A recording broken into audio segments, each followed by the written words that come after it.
علیزہ کے ہاتھ میں کافی کا مگ غلط محسوس ہوا۔ نہ صرف مختلف غلط گہری سرخ چمکیلی چمک کنارے پر بے ہوش چپ۔ یہ برسوں سے اس کا تھا، لیکن اب رنگ ختم، بہت سیر بہت کامل لگ رہا تھا۔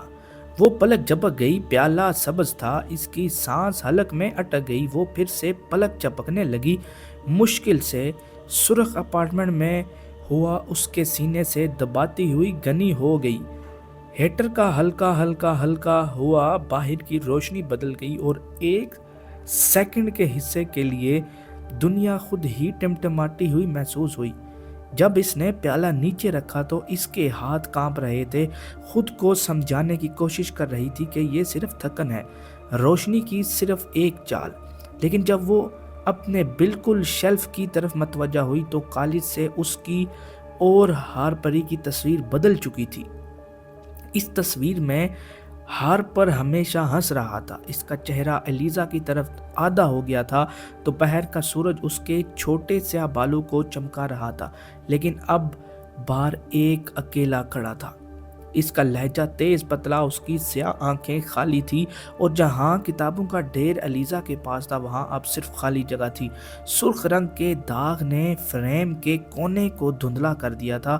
ایلیزا کے پیٹ میں ہلچل مچ گئی، وہ کانپتی انگلیوں کے ساتھ آگے بڑھی، شیشے کو اس طرح ٹریس کر رہی تھی جیسے اسے چھونے سے کھوئی ہوئی چیز بحال ہو سکتی ہے۔ سطح گرم تھی، بہت گرم۔ سیاہ مانیٹر میں اس کے عکس نے اس کی توجہ اپنی طرف کھینچ لی۔ وہ آہستہ سے مڑی، اس کا اپنا چہرہ پیچھے کی طرف دکھا، کھوکھلی آنکھیں اور پیلا، لیکن وہاں کچھ بند تھا۔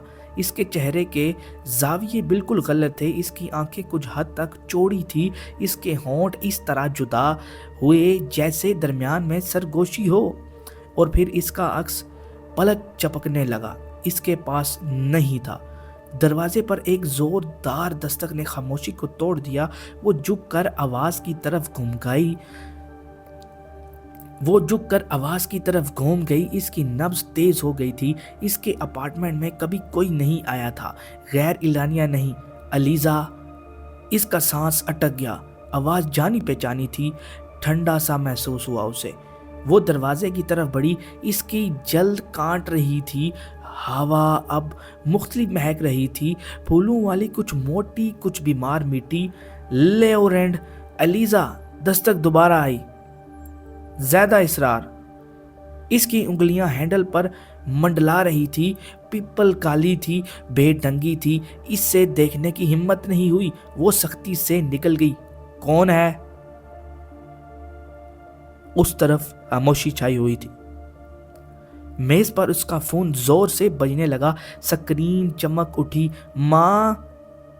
اس کی ماں کی آواز تیز تھی، ایلیزا، تمہیں گھر آنا ہے۔ اس کا پیٹ مڑ گیا۔ کیوں؟ ایک وقفہ۔ لائن پر جامد گڑا ہو گیا، پھر تمہارے باپ کی چیزیں، ہمیں ان کو حل کرنے کی ضرورت ہے۔ اس کے اپارٹمنٹ میں ہوا سخت ہو گئی۔ وہ واپس بلیک مانیٹر کی طرف مڑی، اس کا عکس ابھی تک دیکھ رہا تھا، اور اس بار وہ مسکرا رہا تھا۔ مکان طوفانی سرمئی آسمان کے خلاف کھڑا تھا، اس کا لکڑی کا فریم وقت اور نمکین ہوا سے ٹوٹا ہوا تھا۔ جیسے ہی علیزہ گاڑی سے باہر نکلی، لیونڈر کی خوشبو لہر کی طرح اس سے ٹکرائی، پہلے سے زیادہ مضبوط، لیٹنے والا۔ اس کی ماں دروازے پر اس سے ملی، اس کی یاد سے زیادہ پتلی۔ اس کی تیز نظر ایلیزا کو اس طرح سکین کر رہی تھی جیسے کچھ تلاش کر رہی ہوں۔ تم نے دیر کیوں کر دی؟ کوئی سلام، کوئی گرمی نہیں۔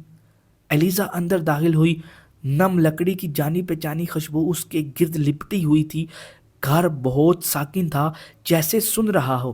دیواریں جو کبھی ہلکی نیلی ہوتی تھی گہرے لگنے لگی تھی، کمرے کے کونے غیر فطری طور پر پھیلے ہوئے تھے۔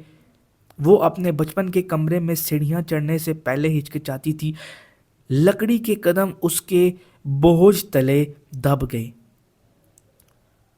ہر کریک کو جان بوجھ کر بمقصد محسوس ہوا۔ اس کا دروازہ بند تھا، یہ پہلے نہیں تھا۔ اس نے اسے دھکا دے کر کھولا۔ اندر کمرہ ویسا ہی تھا جیسے وہ اسے چھوڑ کر گئی تھی، لیکن دور دیوار پر لگا آئینہ بکھر گیا تھا۔ اس کے دھندلے کنارے مدھم روشنی کو پکڑ رہے تھے۔ اس کا عکس بکھرے ہوئے ٹکڑوں میں واپس گھورا۔ پھر سب سے بڑے شارڈ میں سے اس نے کچھ دیکھا۔ ایک پیکر اس کے پیچھے کھڑا تھا۔ ایلیزا۔ وہ گھومتی رہی لیکن کمرہ خالی تھا۔ سرگوشی ہوا میں گھوم رہی تھی، دیواروں کی دھاڑوں سے درمیان سے پھسل کر اس کی ہڈیوں میں گھس گئی۔ ایک یاد سامنے آئی، انگلیاں اس کی گرفت سے پھسل گئی۔